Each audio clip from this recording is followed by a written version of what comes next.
Hey guys, this is Sirens of Spartanburg, and today I'm going to show you how to pull a Thunderbolt chopper or Model 2 chopper off of an armature and swap it or replace it.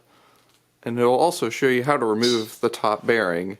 Now let me show you the tools needed. You are going to need an extension, a small flathead screwdriver, a 4-inch puller, and a wrench the size of your puller's nut. Anyways, and you will also need a pair of channel locks. Well, something fell.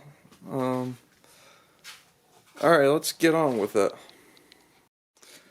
Okay, I got y'all a little bit of a different camera angle. So, first thing you need to do is you need to bend these little tabs open, and I think I've already got them. You check.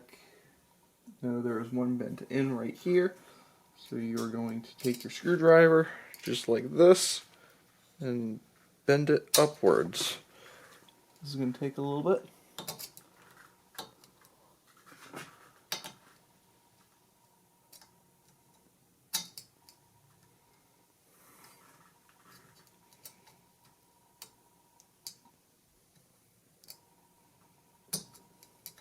I'll cut to when I get it off. Alright, I got the tab bent. So next thing you need to do is remove this nut right here, which is I like to do with a pair of channel locks.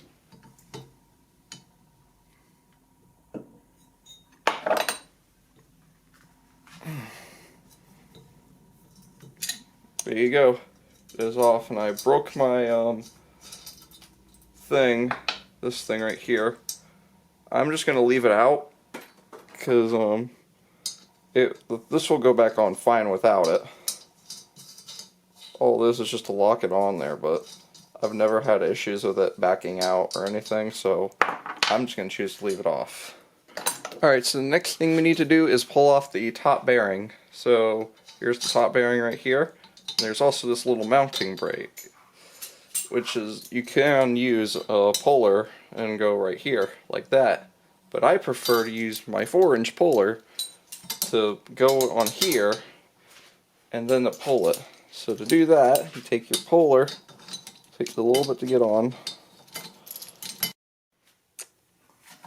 Alright, now I got the puller on there.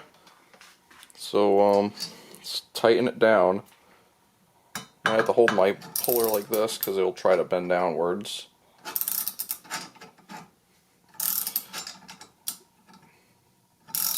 And it should just slowly come off. It's bending downwards. I can just do this.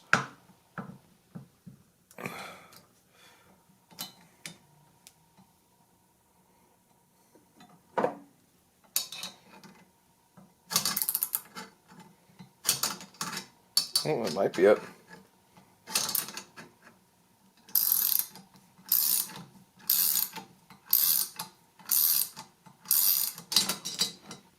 And there you go. Now the top bearing and the mounting bracket is off the siren. And there will also be a little spacer, and there will also be a washer right here. Now this washer is only on 1000Ts, they are not on the 1000s. And then now you're free to pull the chopper off. Sometimes you can get off by hand, but in this case you can't. You need the puller. So I'm going to set this up, and then I'll show you what it's like when it's done. Alright, and now we got the puller set up. Same thing here, except you may need to extend your puller a little bit.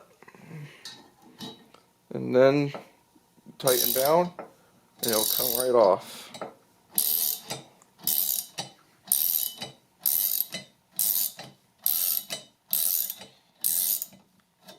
It may be a little hard at first, but it should pop right off pretty easily.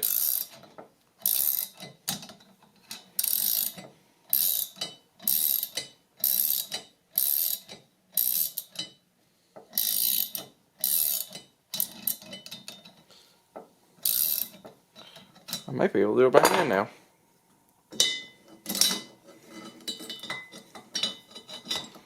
And now, once you get to about this point, it should come right off.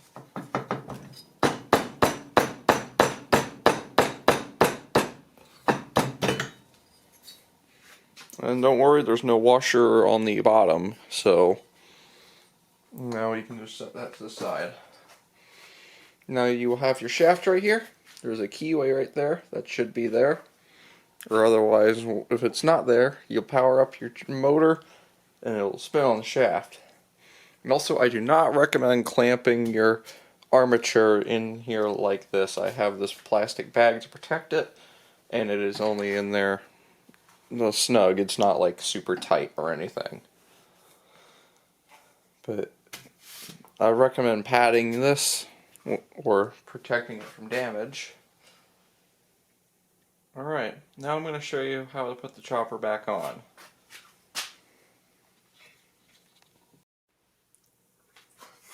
Alright, now I got the camera repositioned here again, and now I'm going to show you how to put the chopper back on. So, you can put the chopper on, make sure to line up the keyway, which is underneath the shaft.